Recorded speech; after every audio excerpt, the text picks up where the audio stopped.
आप सभी को राधे राधे और आप सभी का बहुत बहुत स्वागत है मेरी YouTube चैनल ज्ञान धारा में।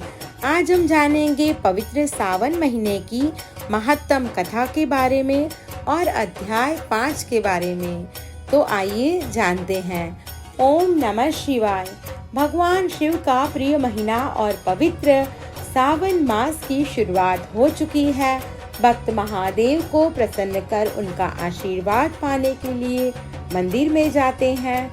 इस मास को शिव माह के नाम से भी जाना जाता है। इस दौरान पूरे विधि विधान से भगवान शिव की पूजा की जाए तो वे अपनी कृपा आपके ऊपर बनाए रखते हैं। सावन मास में किए जाने वाले विभिन्न व्रतानुष्ठान और रविवार व्रत वर्णन में सुकर्मा द्विज की कथा। ईश्वर बोले, हे सनत कुमार, करोड़ पार्थिव लिंगों के महात्म तथा पुण्य का वर्णन नहीं किया जा सकता।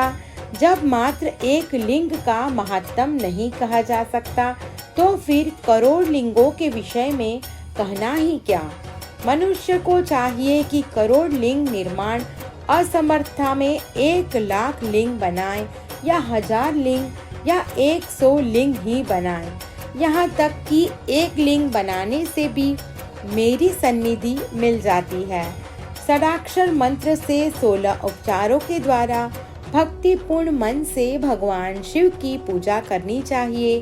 ग्रह यज्ञ के साथ उद्यापन करना चाहिए।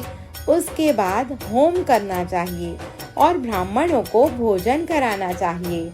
हे सनत कुमार, इस अनुष्ठान को करने वाले की अकाल मृत्यु नहीं होती।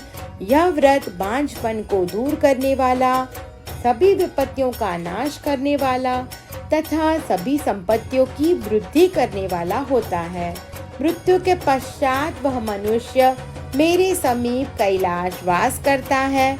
जो मनुष्य सावन मास में पंचामृत से शिव जी का अभिषेक करता है वह सदा पंचामृत का पान करने वाला, गोधन से संपन्न, अत्यंत मधुर भाषण करने वाला तथा त्रिपुर के शत्रु भगवान शिव को प्रिय होते हैं। जो इस मास में अनुदान व्रत करने वाला तथा हविष्यान ग्रहण करने वाला होता है वह व्रीहि आदि सभी प्रकार के धान्यों का अक्षय निधि स्वरूप हो जाता है।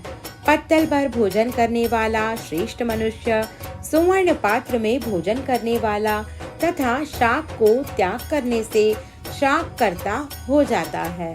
श्रावण मास में केवल भूमि पर सोने वाला कैलाश में निवास प्राप्त करता है। इसी मास में एक भी दिन प्रातः स्नान करने से मनुष्य को 1 वर्ष स्नान करने के फल का भागी कहा गया है। इस मास में जितेंद्रिय होने से इंद्रिय प्रबल प्राप्त होता है। इस मास में स्फटिक, पाषाण, मृत्तिका, मरकतमणी, पिष्ट, धातु, चंदन, नवनीत आदि से निर्मित अथवा अन्य किसी भी शिवलिंग में, साथ ही किसी स्वयं आविर्भूत न हुए लिंग में श्रेष्ठ पूजा कराने वाला मनुष्य सैकड़ों ब्रह्म हत्या को भस्म कर देता है। किसी तीर्थ क्षेत्र में सूर्य ग्रहण या चंद्र ग्रहण के अवसर पर 1,00,000 जप से जो सिद्धि होती है वह इस मास में एक बार के जप से हो जाती है। अन्य मास में जो 1000 नमस्कार और प्रदक्षिणाएं की जाती हैं उनका जो फल होता है वह इस मास में एक बार करने से ही प्राप्त हो जाता है। मुझको प्रिय इस सावन मास में वेद पारायण करने पर सभी वेद मंत्रों की पूर्ण रूप से सिद्धि हो जाती है। श्रद्धा युक्त होकर इस मास में 1000 बार पुरुष सूक्त का पाठ करना चाहिए अथवा कलयुग में उसका 100 गुना पाठ करना चाहिए। वर्ण संख्या का 100 गुना पाठ करना चाहिए अथवा वह करने में असमर्थ हो तो मात्र 100 पाठ करने चाहिए। ऐसा करने वाला मनुष्य ब्रह्म हत्या आदि पापों से मुक्त हो जाता है, इसमें कोई संदेह नहीं है। गुरु पत्नी के साथ के पाप के लिए यही महान प्रायश्चित है। इसके समान पुण्यप्रद, पवित्र तथा पाप नाशक कुछ भी नहीं। पुरुष सूक्त के जप के बिना इस मास में एक भी दिन व्यतीत नहीं करना चाहिए। जो मनुष्य इस फल को अर्थवाद कहता है वह नरकगामी होता है। इस महीने में समिधा, चारु, तिल और ध्रुत से ग्रह यज्ञ होम करना चाहिए।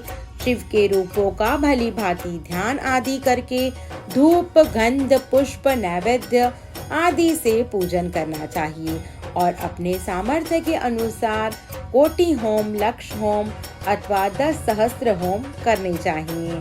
तिलों के द्वारा भी गृह यज्ञ नामक होम किया जाता है। हे सनत कुमार, इसके बाद अब मैं वारों के व्रतों का वर्णन करूंगा, आप सुनिए। हे अनग, उनमें सर्वप्रथम मैं आपको रविवार का व्रत बताऊंगा। इस संबंध में लोग एक प्राचीन इतिहास को कहते हैं। प्रतिष्ठानपुर में सुकर्मा नामक एक द्विज था। वह दरिद्र, कृपण तथा भिक्षावृत्ति में लगा रहता था। एक बार वह धान्य मांगने के लिए घूमते घूमते नगर में गया। उसने किसी एक गृहस्थ के घर में मिलकर रविवार का उत्तम व्रत करती हुई स्त्रियों को देखा। तब उसे देखकर वे स्त्रियां परस्पर कहने लगी कि इस पूजा की विधि को शीघ्रता पूर्वक छिपा लो।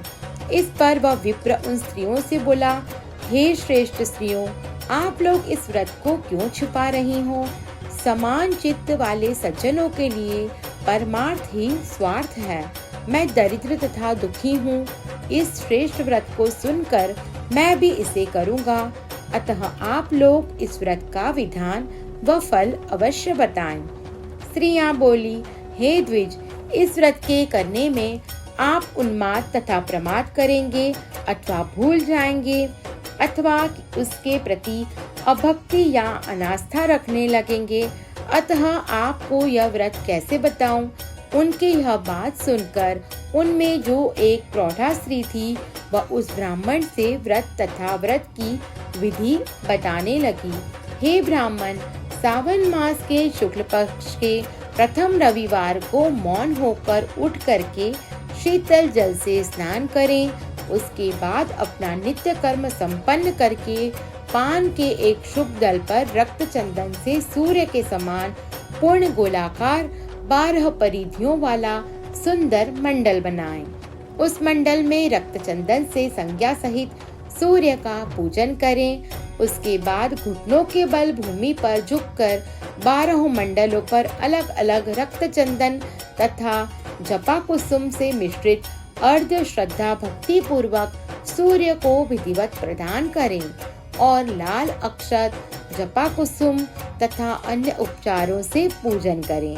उसके बाद मिश्री से युक्त नारियल के बीज का नैवेद्य अर्पित करके आदित्य मंत्रों से सूर्य की स्तुति करें और श्रेष्ठ 12 मंत्रों से 12 नमस्कार तथा प्रदक्षिणा करें।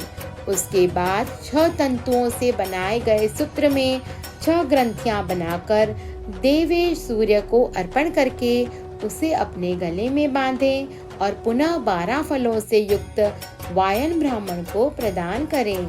इस व्रत की विधि को किसी के सामने नहीं सुनना चाहिए। हे विप्र, इस विधि से व्रत के किए जाने पर धनहीन व्यक्ति धन प्राप्त करता है, पुत्रहीन पुत्र प्राप्त करता है, कोढ़ी कोढ़ से मुक्त होता है, बंधन में पड़ा व्यक्ति बंधन से छूट जाता है, रोगी व्यक्ति रोग से मुक्त होता है। हे विपेंद्र, अधिक कहने से क्या प्रयोजन? साधक जिस जिस अभिष्ट की कामना करता है वह इस व्रत के प्रभाव से उसे मिल जाता है। इस प्रकार सावन के 4 रविवारों और कभी कभी 5 रविवारों में इस व्रत को करना चाहिए। व्रत की संपूर्णता के लिए उद्यापन जरूर करें। हे विपेंद्र, आप भी इसी प्रकार करें। इससे आपकी सभी मनोकामनाओं की सिद्धि हो जाएगी। उसके बाद उन पतिव्रताओं को नमस्कार करके वह ब्राह्मण अपने घर आ गया। उसने जैसा सुना था उसी विधि से उसने संपूर्ण व्रत को किया और अपने दोनों पुत्रियों को भी वह विधि सुनाई। उस व्रत के सुनने मात्र से शिव जी के दर्शन से तथा उनके पूजन के प्रभाव से वे कन्याएं देवांगनाओं के सदृश हो गई।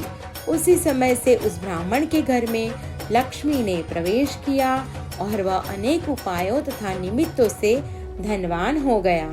किसी दिन उस नगर के राजा ने ब्राह्मण के घर से होकर राजमार्ग से जाते समय खिड़की में कड़ी उन दोनों सुंदर तथा अनुपमेय कन्याओं को देखा। तीनों लोकों में कमल, चंद्रमा आदि जो भी सुंदर वस्तुएं हैं, उन्हें वे दो कन्याएं अपने शरीर के अवयवों से तिरस्कृत कर रही है। उन्हें देखकर राजा मोहित हो गए और क्षण भर के लिए वहीं खड़े हो गए। ब्राह्मण को शीघ्र बुलाकर उन्होंने दोनों कन्याओं को मांग लिया। तब उस ब्राह्मण ने भी हर्षित होकर दोनों कन्याएं राजा को प्रदान कर दी। उस राजा को पति रूप में प्राप्त करके वे कन्याएं भी प्रसन्न हो गई। वे स्वयं इस व्रत को करने लगी और पुत्र पौत्र आदि से संपन्न हो गई। हे मुने, महान ऐश्वर्य देने वाले इस व्रत को मैंने आपसे कह दिया। हे विधि नंदन, जिस व्रत के श्रवण मात्र से मनुष्य सभी मनोरथों को प्राप्त कर लेता है, उसके अनुष्ठान करने के फल का वर्णन कैसे किया जा सकता है। इस प्रकार श्री स्कंद पुराण के अंतर्गत ईश्वर सनत कुमार संवाद में सावन मास महात्म में प्रकीर्णक नाना व्रत रविवार व्रतादि कथन नामक 5वां अध्याय पूर्ण हुआ। आप सभी को मेरी ये वीडियो पसंद आई हो तो मेरा YouTube चैनल ज्ञान धारा को लाइक, शेयर और सब्सक्राइब करना ना भूलें। धन्यवाद। ओम नमः शिवाय।